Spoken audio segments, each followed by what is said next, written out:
মোবাইলের আজব সেটিংস যেটি আপনাকে কেউ বলবে না। এই সেটিংসটি আপনার জন্য খুবই গুরুত্বপূর্ণ। আপনাকে হয়তো অফিসে মিটিং এর সময় এবং ঘুমাতে যাওয়ার পর কেউ যেন আপনাকে ডিস্টার্ব না করে, তার জন্য এই সেটিংসটি করে রাখুন। তাহলে আপনাকে কেউ বিরক্ত করতে পারবে না। এর জন্য আপনি চলে যাবেন আপনার মোবাইলের উপরের মেনু বারটাকে টেনে নিচে নামিয়ে আনবেন। আনার পর এখানে ডো নট ডিস্টার্ব নামে যে অপশনটি রয়েছে, জাস্ট এটাতে ট্যাপ করে ধরে থাকবেন।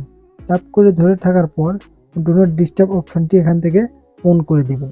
অন করে দেওয়ার পর এখানে দেখুন লেখা রয়েছে অ্যাড শিডিউল, ঠিক আছে। উপরের দিকে দেখতে পাচ্ছেন স্লিপিং আমি ক্লিক করলাম। করার পর আপনাকে ঘুমানোর সময় যদি কেউ ডিস্টার্ব না করে তাহলে আপনি টাইম জোনটি সেট করে দিবেন। এর জন্য সেট টাইমে ক্লিক করবেন। এরপর আপনি কয়টার দিকে ঘুমাবেন সে টাইমটা এখানে সেট করে দিবেন 10টা, এবং ঘুম থেকে কখন উঠবেন সেটা এখানে সেট করে দিবেন। তো আমি 10টা থেকে সকাল 6টা পর্যন্ত আমি সেট করে দিলাম। এরপর ডানে ক্লিক করলাম।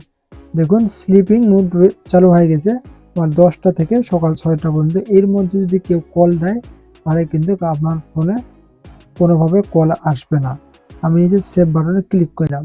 এবং আপনি যদি অফিসে কোনো মিটিং করে থাকেন তাহলে এখানে অফিস নামে একটা ট্যাব লিখে দিবেন। এরপর সেট টাইমে ক্লিক করবেন। এখানে আপনার অফিসের মিটিং কয়টার দিকে শুরু হয় এবং কয়টার দিকে শেষ হয় সেই টাইমটা এখানে সেট করে দিবেন। যদি 10টার দিকে শুরু হয় তাহলে 10টায় এখানে রেখে দিবেন, এবং শেষ যদি 12টার দিকে হয় তাহলে এখানে ইন্ডে 12টা লিখে দিবেন। লিখে দেওয়ার পর এখানে ডানে ক্লিক করবেন। করার পর আবারও নিচে সেভ অপশনে ক্লিক করবেন। এখানে সেভ অপশনে ক্লিক করলেই কিন্তু আপনার টাইম জোনটি সেট হয়ে গেল। এর মধ্যে যদি আপনাকে কেউ কল দেয় তাহলে কোনোভাবে আপনার ফোনে কল ঢুকবে না। তো বন্ধুরা, আশা করতেছি ভিডিওটি ভালো লেগেছে। যদি ভিডিওটি ভালো লেগে থাকে তাহলে অবশ্যই চ্যানেলটিকে সাবস্ক্রাইব করে রাখুন এবং ভিডিওটিতে একটা লাইক দিয়ে রাখুন।